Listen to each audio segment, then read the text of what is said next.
ബുദ്ധധർമ്മം അഥവാ ബുദ്ധിസം ലോകത്തിലെ തന്നെ 4ാമത്തെ പ്രധാന മതവിശ്വാസമാണ് ഇന്ന് ബുദ്ധമതം. ലോക ജനസംഖ്യയുടെ 7% വരുന്ന 500 ദശലക്ഷം മുതൽ 1 ബില്യൺ വരെ അനുയായികളുള്ള ബുദ്ധമതം ഇന്ന് ലോകത്തിലെ പ്രധാന മതവിശ്വാസങ്ങളിലൊന്നാണ്. ഈശ്വര വിശ്വാസമില്ലാത്ത ഒരു വിശ്വാസം എന്ന നിലയിൽ ബുദ്ധമതത്തെ ചില പണ്ഡിതന്മാർ ഒരു സംഘടിത മതം എന്നതിലുപരി തത്വചിന്തയായോ ധാർമ്മിക നിയമമായോ വിവരിക്കുന്നു. ബുദ്ധമതത്തിലെ പല നിയമങ്ങളും ആചാരങ്ങളും ജീവിതത്തിലെ കഷ്ടപ്പാടുകളും അതിൻ്റെ പൊരുൾ തേടിയുള്ള അന്വേഷണങ്ങളുമാണ്. 5ാം നൂറ്റാണ്ടിലും 6ാം നൂറ്റാണ്ടിലും ജീവിച്ചിരുന്ന അവധൂതനും സഞ്ചാരിയുമായ മഹാഗുരുവിൻ്റെ സിദ്ധാന്തങ്ങളാണ് ബുദ്ധമതമായി പരിണമിച്ചത്. ആരാണ് ബുദ്ധൻ? ബുദ്ധമതത്തിൻ്റെ വ്യത്യസ്തമായ വഴികൾ എന്തെല്ലാം? എന്താണ് ബുദ്ധമതത്തിൻ്റെ അടിസ്ഥാന തത്വങ്ങൾ? ലോകത്തിൻ്റെ ഭൗതികവും ആത്മീയവുമായ പരിവർത്തനത്തിന് ബുദ്ധമതം നൽകിയ സംഭാവനകൾ എന്തൊക്കെയാണ്? ബുദ്ധമതത്തെക്കുറിച്ചാണ് ഇന്നത്തെ അധ്യായത്തിൽ ചർച്ച ചെയ്യാൻ പോകുന്നത്. ബുദ്ധമതത്തിൻ്റെ സ്ഥാപകനായ സിദ്ധാർത്ഥ ഗൗതമനാണ് പിന്നീട് ശ്രീബുദ്ധനായി ലോകമെമ്പാടും അറിയപ്പെട്ടത്. 5ാം നൂറ്റാണ്ടിൽ ജീവിച്ചിരുന്ന അദ്ദേഹം ഇന്നത്തെ നേപ്പാളിലെ ലുംബിനി എന്ന രാജ്യത്തിലെ രാജകുമാരനായാണ് ജനിച്ചത്. രാജ്യാവകാശിയായി സുഖജീവിതം നയിച്ചിരുന്ന ഗൗതമന് തൻ്റെ സഹജീവികൾ നയിക്കുന്ന കഷ്ടപ്പാടുകൾ നിറഞ്ഞ ജീവിതം കാണാനിടവരുന്നു. അങ്ങനെ തൻ്റെ ആഡംബര ജീവിതം ഉപേക്ഷിച്ച് സിദ്ധാർത്ഥ ഗൗതമൻ ദാരിദ്ര്യം അനുഭവിക്കാൻ തീരുമാനിക്കുന്നു. ഏകദേശം 6 വർഷക്കാലം അദ്ദേഹം ഉപവാസത്തിലും മറ്റു തപസ്സുകളിലും ഏർപ്പെട്ടു. എന്നാൽ ഈ മാർഗങ്ങൾ തൻ്റെ ലക്ഷ്യത്തിലേക്ക് എത്തിക്കില്ല എന്ന് തിരിച്ചറിഞ്ഞ ഗൗതമൻ അവയുപേക്ഷിച്ച് മറ്റു വഴികളിലേക്ക് തിരിഞ്ഞു. ഒടുവിൽ മധ്യവഴി എന്ന ആശയം അദ്ദേഹം തിരഞ്ഞെടുത്തു. 2 തീവ്രമായ ആശയങ്ങൾക്കിടയിലൂടെയുള്ള വഴി. ഒടുവിൽ പടിഞ്ഞാറൻ മധ്യേഷ്യയിലെ ഒരു ബോധിവൃക്ഷത്തിൻ്റെ കീഴിൽ സിദ്ധാർത്ഥ ഗൗതമൻ സ്വയം ഇരുന്നു. പരമോന്നതമായ ജ്ഞാനോദയം നേടുന്നവരെ അവിടെ നിന്ന് എഴുന്നേക്കില്ല എന്ന് സ്വയം മനസ്സിനെ പറഞ്ഞ് പഠിപ്പിച്ചുകൊണ്ട് അവിടെ തന്നെ ധ്യാനം തുടർന്നു. ലൗകിക സുഖങ്ങളും ആഗ്രഹങ്ങളും കൊണ്ട് തന്നെ നിരന്തരം പ്രലോഭിപ്പിച്ചുകൊണ്ടിരുന്ന ദുഷ്ടശക്തിയായ മാറയോട് യുദ്ധം ചെയ്ത് ഒടുവിൽ ജ്ഞാനോദയം എന്ന പരമോന്നതമായ അവസ്ഥയിലേക്ക് സിദ്ധാർത്ഥ ഗൗതമൻ എത്തിച്ചേരുന്നു. 35ാം വയസ്സിൽ ശ്രീബുദ്ധനായി അവതരിച്ചു. തനിക്ക് ലഭിച്ച ഈ ആത്മീയ അവസ്ഥ എങ്ങനെ മറ്റുള്ളവർക്ക് നേടാം എന്ന് പഠിപ്പിക്കാനായി സിദ്ധാർത്ഥ ഗൗതമൻ ശ്രീബുദ്ധനായി തൻ്റെ ജീവിതം ഒഴിഞ്ഞുവെച്ചു. സന്യാസം സ്വീകരിച്ച ഗൗതമൻ അങ്ങേയറ്റത്തെ സ്വയം അച്ചടക്കത്തിൻ്റെ ഒരു ജീവിതമാണ് പിന്നീട് പാലിച്ചത്. തൻ്റെ ജീവിതത്തിൻ്റെ അർത്ഥം മനസ്സിലാക്കാനും അതിലൂടെ ജ്ഞാനോദയം നേടാനും ഗൗതമൻ നിരവധി മാർഗങ്ങൾ അന്വേഷിച്ചെങ്കിലും അതൊന്നും ഫലവത്തായില്ല. ഒടുവിൽ ഒരു ബോധിവൃക്ഷത്തിൻ്റെ ചുവട്ടിലിരുന്ന് 49 ദിവസത്തെ കഠിനമായ വ്രതവും ഉപവാസവും അനുഷ്ഠിച്ചു. ഈ ദിവസങ്ങൾക്കെല്ലാം ഒടുവിൽ ഗൗതമന് ജ്ഞാനോദയം ലഭിച്ചു. BC 528 ഗൗതമ ബുദ്ധൻ തൻ്റെ ജ്ഞാനോദയ ലബ്ധി പ്രഖ്യാപിച്ചുകൊണ്ട് ബുദ്ധമതത്തിൻ്റെ ആധാരശില സ്ഥാപിക്കുന്നു. മൗര്യ സാമ്രാജ്യത്തിൻ്റെ കാലത്ത് ഇന്ത്യൻ സംസ്കാരം ബുദ്ധമതത്താൽ ആഴത്തിൽ സ്വാധീനിക്കപ്പെട്ടു. കൊല്ലവർഷം 260 ഫ്യൂഡൽ രാജ്യമായ കലിംഗയ്ക്കെതിരായ അക്രമാസക്തമായ യുദ്ധത്തിനു ശേഷം അശോക ചക്രവർത്തി ബുദ്ധമതം സ്വീകരിച്ചു. അക്രമം ഉപേക്ഷിക്കാൻ അദ്ദേഹം ആഗ്രഹിച്ചു. BC 3ാം നൂറ്റാണ്ടിൽ ബുദ്ധമതത്തെ ഭാരതത്തിൻ്റെ ആസ്ഥാന മതമായി പ്രഖ്യാപിച്ചു. ബുദ്ധമതത്തിന് ഭരണകൂടത്തിൻ്റെ പിന്തുണ ലഭിച്ചു. പല ജാതികളിലും സംസ്കാരത്തിലും പിറന്ന മനുഷ്യരെ ഒരു കുടക്കീഴിൽ അണിനിരുത്താനുള്ള ഒരു മാർഗമായാണ് അശോകൻ ബുദ്ധമതത്തെ കണ്ടത്. അത് അദ്ദേഹത്തിൻ്റെ സാമ്രാജ്യത്തെ ഭരിക്കുന്നത് എളുപ്പമാക്കി. ബുദ്ധമതം താഴ്ന്ന ജാതിയിലുള്ളവരെ ആകർഷിക്കാൻ നിമിത്തമായി. വ്യക്തികളുടെ വളർച്ചയും ഭൗതികവും ആത്മീയമായ ഉന്നമനത്തെയാണ് ബുദ്ധമതം ലക്ഷ്യമിട്ടത്. ബുദ്ധമതത്തിൻ്റെ അടിസ്ഥാന തത്വങ്ങൾ. ഒരു മനുഷ്യന് സമൂഹത്തിൽ ഉത്തമനായി ജീവിക്കാൻ അനുവർത്തിക്കേണ്ട അടിസ്ഥാന കാര്യങ്ങളാണ് ബുദ്ധമതത്തിൻ്റെ പ്രധാന ആശയം. ബുദ്ധമതത്തിന് വളരെ ശക്തമായ ഒരു വ്യക്തിത്വമുണ്ട്. ബുദ്ധൻ 4 ഉത്തമ സത്യങ്ങളെയാണ് മാർഗനിർദ്ദേശ തത്വങ്ങളായി പറഞ്ഞു വയ്ക്കുന്നത്. ആദ്യത്തേത്, നമ്മളുടെയൊക്കെ ജീവിതത്തിൽ കഷ്ടപ്പാടുകളുണ്ട്. അതിന് പ്രധാന കാരണമായി ബുദ്ധൻ പറയുന്നത് മനുഷ്യൻ്റെ മനസ്സിലെ അമിതമായ ആഗ്രഹങ്ങളാണ്. ആഗ്രഹങ്ങൾ കുറയ്ക്കുക, അതിലൂടെ കഷ്ടപ്പാടുകളും കുറയും. അതിനായി നിയന്ത്രിതവും മിതവുമായ ജീവിതശൈലിയാണ് ഒരു വ്യക്തി പാലിക്കേണ്ടത് എന്ന് അദ്ദേഹം വളരെ ലളിതമായി പറയുന്നു. ഈ ലക്ഷ്യങ്ങളിലേക്കെത്താൻ ഉത്തമങ്ങളായ 8 മാർഗങ്ങളാണ് അദ്ദേഹം നിർദ്ദേശിച്ചത്. 8 ഫോൾഡ് പാത്ത്. ശരിയായ വിശ്വാസം, ശരിയായ ദൃഢനിശ്ചയം, മിതത്വമുള്ള സംസാരം, നല്ല പെരുമാറ്റം, നല്ല തൊഴിൽ, മികച്ച പരിശ്രമം, മികച്ച ശ്രദ്ധ, അതുപോലെ തന്നെ ധ്യാനം. ബുദ്ധമത ആചാരപ്രകാരം ഈ വിശിഷ്ടമായ 8 വഴികൾ പിന്തുടരുന്നത് സംസാര ജീവിതത്തിലെ ആത്യന്തികമായ കഷ്ടപ്പാടുകളിൽ നിന്നും ദുരിതങ്ങളിൽ നിന്നും വിടുതൽ നേടുവാനായി ഒരു വ്യക്തിയെ സഹായിക്കുന്നു. തന്മൂലം ശ്രീബുദ്ധന് ലഭിച്ചതുപോലെ ജ്ഞാനോദയം ബുദ്ധമത വിശ്വാസികൾക്കും ക്രമേണ ലഭിക്കുന്നു. ബുദ്ധൻ നിർദ്ദേശിച്ച ഈ വഴികൾ തിരഞ്ഞെടുക്കാൻ ഒരുപാട് വ്യക്തികൾ മുന്നോട്ട് വന്നു. എന്നാൽ ശ്രേഷ്ഠമായ ഈ 8 വഴികൾ പിന്തുടരുന്നത് എളുപ്പമുള്ള കാര്യമായിരുന്നില്ല. വൈശ്യ ശൂദ്രജാതികളിലെ വ്യക്തികൾക്ക് ബുദ്ധമതം അത്ര സ്വീകാര്യമായി തോന്നിയില്ല. വളരെ വെല്ലുവിളികൾ നിറഞ്ഞ ഈ ജീവിത രീതിയിലേക്ക് തങ്ങളുടെ വിലപ്പെട്ട സമയവും ഊർജവും നീക്കിവെക്കാൻ ഇവർ താൽപ്പര്യപ്പെട്ടില്ല. ഇതിന് ഒരു പ്രതിവിധി എന്നോണമാണ് മഹായാന ബുദ്ധമതം എന്ന ആശയം മുന്നോട്ട് വന്നത്. മഹായാന ബുദ്ധമതം എന്നത് ബുദ്ധമതത്തിൻ്റെ മറ്റൊരു രൂപമാണ്. അതിൽ വ്യക്തികൾക്ക് തങ്ങളുടെ ജോലിയിൽ തുടർന്നുകൊണ്ട് തന്നെ സ്വാഭാവിക ജീവിതമായ കുടുംബ കർത്തവ്യങ്ങൾ പാലിച്ചുകൊണ്ട് തന്നെ പ്രബുദ്ധത കൈവരിക്കാൻ കഴിയും. മഹായാന ബുദ്ധമതം എന്ന ഈ ബദൽ മാർഗം ബുദ്ധമതത്തെ കൂടുതൽ ആൾക്കാരിലേക്ക് സ്വീകാര്യമാക്കാൻ കാരണമായി. മഹായാനം എന്നാൽ വലിയ വാഹനം എന്നാണ് അർത്ഥം.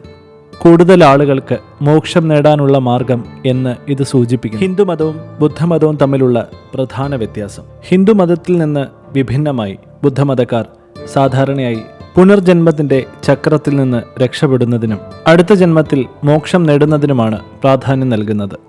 എന്നാൽ ഹിന്ദുമതത്തിൽ നമ്മൾ ചെയ്യുന്ന കർമ്മങ്ങൾക്ക് ഏറെ പ്രാധാന്യം നൽകുന്നു.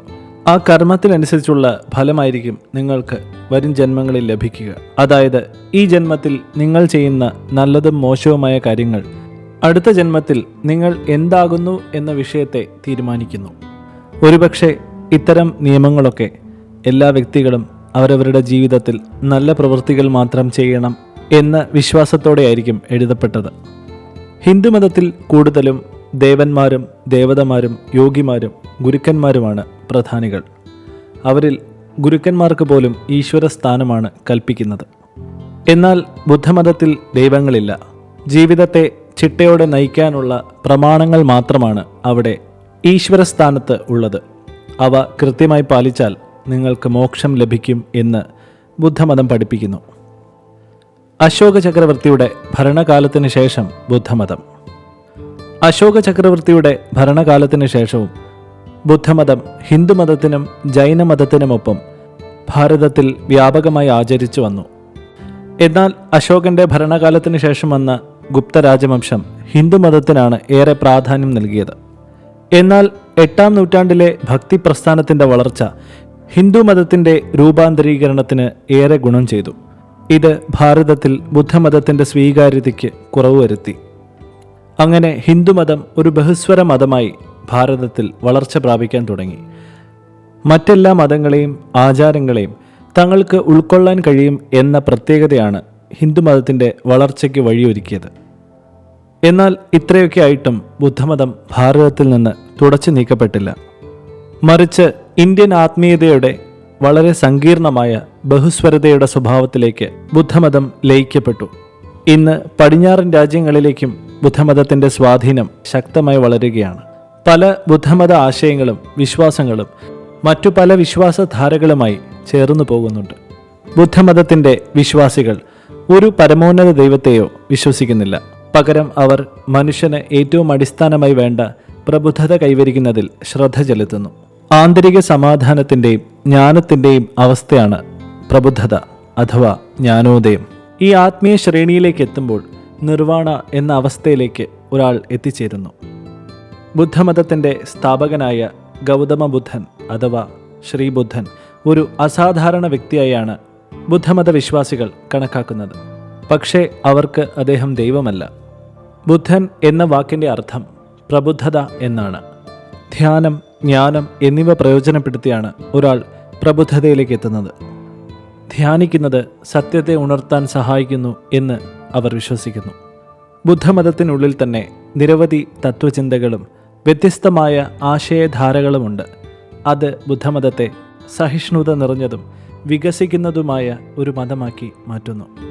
ബുദ്ധമതത്തെക്കുറിച്ചുള്ള വിമർശനം.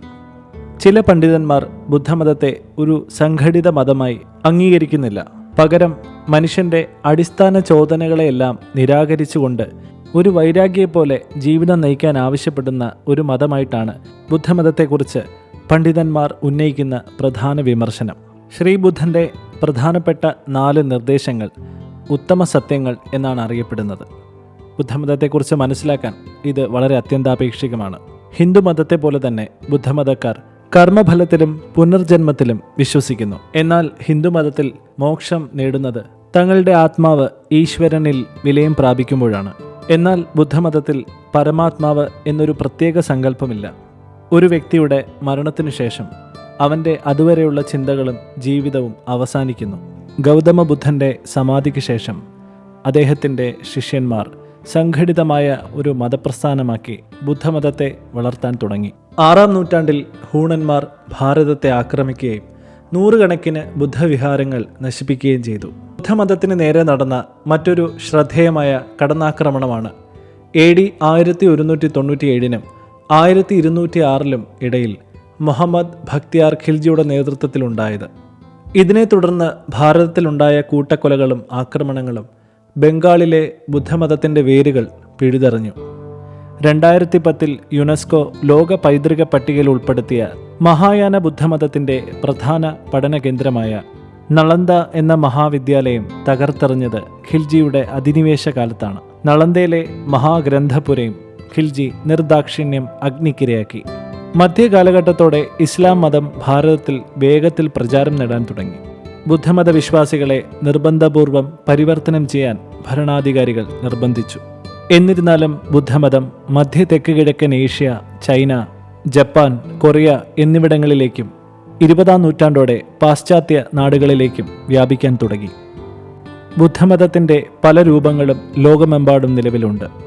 ഭൂമിശാസ്ത്രപരമായി വ്യത്യസ്തമായ സ്ഥലങ്ങളെ പ്രതിനിധീകരിക്കുന്ന 3 പ്രധാന തരങ്ങളിൽ ബുദ്ധമതം നിലവിലുണ്ട്. ഥേരവാദ ബുദ്ധമതം തായ്ലൻഡ്, ശ്രീലങ്ക, കംബോഡിയ, ലാവോസ് എന്നിവിടങ്ങളിൽ പ്രബലമാണ് മഹായാന ബുദ്ധമതം. China, Japan, Taiwan, Korea, Singapore, Vietnam എന്നിവിടങ്ങളിൽ നിലവിലുള്ളതാണ് ടിബറ്റൻ ബുദ്ധമതം. ടിബറ്റ്, നേപ്പാൾ, മംഗോളിയ, ഭൂട്ടാൻ, റഷ്യയുടെ ചില സ്ഥലങ്ങളിൽ പ്രബലമാണ് സെൻ ബുദ്ധമതം. മഹായാന ബുദ്ധമതത്തിൻ്റെ മറ്റൊരു രൂപമാണ് സെൻ ബുദ്ധമതം. അത് ലാളിത്യത്തിനും ധ്യാനത്തിനും ഊന്നൽ നൽകുന്നു. സെൻ എന്ന വാക്കിൻ്റെ അർത്ഥം ധ്യാനം എന്നാണ്.